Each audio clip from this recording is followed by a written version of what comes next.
कुर्सी पे बैठने वालों को जमीन की अहमियत याद रहे, सच दिखाते हैं हम। सच का सामना में आपका एक बार फिर स्वागत है।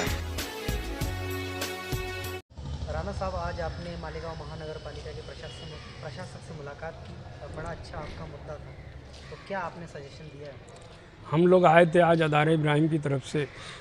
कारपोरेशन के जो प्रशासक है जादव साहब, इनको हमने एक निवेदन दिया है कि जिस तरह शिवाजी पुतला, महात्मा गांधी जी का पुतला, अंबेडकर साहब का पुतला, महात्मा फुले साहब का पुतले का जो डेकोरेशन किया गया है, जो वहाँ पर स्वीकरण किया गया है, उसी तरह शहीदों की यादगार का भी किया जाए।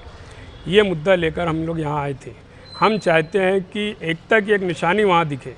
मुस्लिम मेजॉरिटी शहर है और वहाँ पर मुसलमानों का कोई शनाख्त नहीं दिखती, इसलिए हम चाहते हैं कि वहाँ पर मुसलमानों की शनाख्त दिखे और शहीदों की यादगार जो बरसहा बरस से अंधेरे में हम आज 78वीं सालगिरह मनाएं यौम यानी आज़ादी की।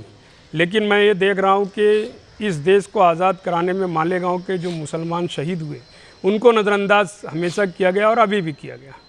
उस जगह पर जो शहीदों की यादगार थी उसको तोड़कर उल्टी बंदूक लगा दी गई और वह भी बंदूक आज तक खोली नहीं गई है। कोई वहाँ पर प्रकरण नहीं है, कोई सुविधा नहीं, कोई डेकोरेशन नहीं, कोई सर्कल की खूबसूरती नहीं है। जबकि मुसलमान यहाँ मेजॉरिटी में है, मुसलमान टैक्स दे रहा है, उसके बाद भी यहाँ पर मुसलमानों की शनाख्त का कोई निशानी दिखती नहीं है। हम यही लेकर यहाँ आए थे कि शहीदों की यादगार का भी डेवलप हो और वहाँ पर अच्छे ढंग से किस तरह वहाँ पर उस सर्कल को खूबसूरत बनाया जा सकता है, इसके लिए कारपोरेशन जो है कमिश्नर बजट डाले और कमिश्नर साहब ने हमसे वादा किया कि मैं इस पर काम करूँगा और इंजीनियरों से मालूमात लेकर वहाँ क्या हो सकता है। हमारा प्रोग्राम ये है कि हम वहाँ चाहते हैं कि 7 मीनार खड़ा करें और उस मीनारों पे उनका नाम रख दिया जाए। वो जो सर्कल है उस सर्कल पे जो कानूनी दुश्वारी है उसको छोड़कर उस सर्कल पर 7 मीनार खड़ा किया जाए, इसलिए कि ये मुसलमानों की शनाख्त दिखे। ये हमारा प्रोग्राम है। सालों से कुछ हुआ नहीं है राणा साहब, अभी कुछ होगा, आपको ऐसी उम्मीद? देखिए, बात ऐसी है कि कौम मिल्लत की दुहाई तो हर लीडर देता है, लेकिन कौम मिल्लत के लिए कोई काम नहीं करता।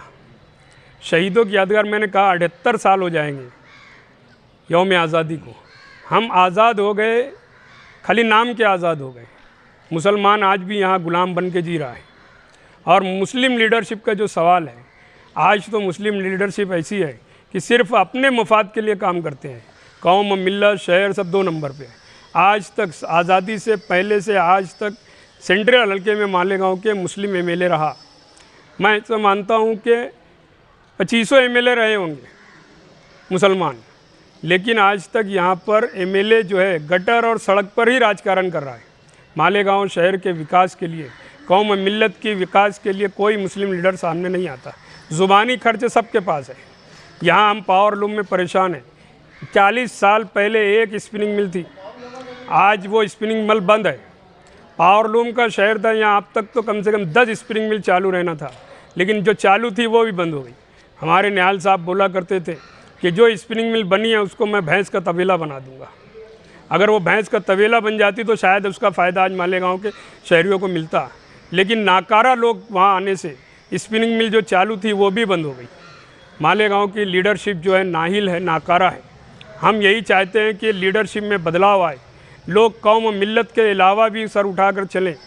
अपने शहर का नाम, शहर जो देश भर में बदनाम है दंगे से, ब्लास्ट से, इससे हटकर हम चाहते हैं कि सेकुलरिज्म के नाम पर यह शहर जाना जाए और कुछ ऐसा यहाँ पर आए सियासी सतह पे का। आज तक मैं ये देख रहा हूँ कोई लीडर, कोई भी पार्टी का लीडर, मैं जिस लीडर से जुटा हूँ वो भी, कोई भी पार्टी का लीडर यहाँ विकास की बात नहीं करता, सब अपने मफाद की बात करते हैं।